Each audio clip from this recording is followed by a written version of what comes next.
حضرت امام اعظم ابو حنیفہ رحمۃ اللہ تعالیٰ علیہ کے والد گرامی کا وصال ہو گیا۔ جب آپ کے والد گرامی کا وصال ہوا تو 3 دن لوگ آتے جاتے رہے تعزیت کے لیے، آپ اپنے گھر میں رہے، اور آپ کی برادری کا ایک ایسا بندہ تھا، آپ کے قبیلے کا ہی تھا، جو آپ سے بڑا حسد کرتا تھا۔ حضرت امام اعظم ابو حنیفہ رحمۃ اللہ تعالیٰ علیہ سے بڑا حسد کرتا، کیونکہ سب سے زیادہ جو لوگ حسد کرنے والے ہوتے ہیں وہ آپ کی اپنی برادری کے ہوتے ہیں۔ اگر برادری والے صرف بندے کو سپورٹ کریں تو بندہ کہاں سے کہاں پہنچ جائے، لیکن سب سے زیادہ حاسدین وہ برادری کے اندر ہوتے ہیں۔ تو وہ آپ کی برادری کا بندہ آپ سے بڑا حسد کرتا۔ جب آپ چوتھے دن تعزیت سے لوگ آتے جاتے فارغ ہو گئے تو چوتھے دن آپ باہر نکلے۔ حضرت امام اعظم ابو حنیفہ رحمۃ اللہ تعالیٰ علیہ آپ جا رہے ہیں اور آپ کے ساتھ شاگرد بھی ہیں، اور جب آپ ایک چوک میں پہنچے تو وہ بندہ آگے سے ملا، اور سلام کہنے کے بعد پہلی بات اس نے کہی اور بڑی سخت بات کہی۔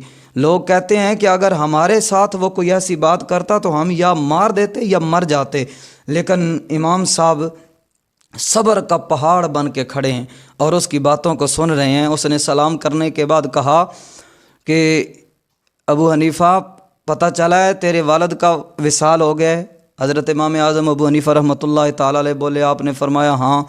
تو وہ کہتا ہے کہ اگر تیرے والد گرامی کا وصال ہو گیا تو اپنی ماں کا نکاح میرے ساتھ کر دے۔ حضرت امام اعظم ابو حنیفہ رحمۃ اللہ تعالیٰ علیہ آپ فرماتے ہیں کہ میں برداشت نہ کر سکا، اتنا سخت جملہ، لیکن شریعت کا پابند تھا، کیونکہ شریعت کے اندر کسی کی ماں کے لیے نکاح کا پیغام بھیجنا یہ جائز ہے۔ اب جب اس نے دوسری مرتبہ یہ بات کی تو حضرت امام اعظم ابو حنیفہ رحمۃ اللہ تعالیٰ علیہ بولے، آپ نے فرمایا میری ماں عاقلہ ہے، بالغہ ہے اور سمجھدار ہے، جب اس کی عدت پوری ہو جائے گی تو میں اپنی ماں سے پوچھوں گا، اگر میری ماں تیرے ساتھ نکاح کرنا چاہے گی تو مجھے کوئی اعتراض نہیں۔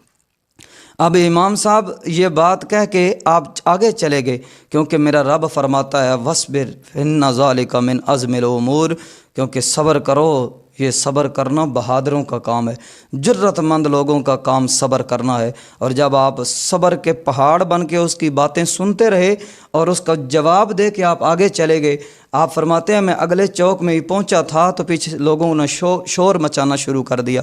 لوگوں کے شور کی آواز آئی تو میں نے پیچھے مڑ کے دیکھا، لوگ کہہ رہے تھے کہ ابو حنیفہ نے اس کو بد دعا دے دی ہے۔ لوگ میری بارگاہ میں آئے تو مجھے کہنے لگے امام صاحب آپ نے اس کو بد دعا تو نہیں دی؟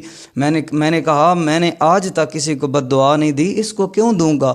تو وہ کہنے لگے کہ جب آپ یہاں سے گئے تھے ابھی تھوڑی دیر گزری تھی، یہ دھڑام سے گرا ہے اور اس کا ہارٹ فیل ہو گیا اور یہ اس کی روح پرواز کر گئی۔ حضرت امام اعظم ابو حنیفہ رحمۃ اللہ تعالیٰ علیہ بولے، آپ نے فرمایا اس نے سمجھا تھا کہ میں لاوارث ہوں، میرا وارث کوئی نہیں ہے، اس کو کسی اور چیز نے نہیں مارا، ابو حنیفہ کے صبر نے اس کی جان لے لی ہے۔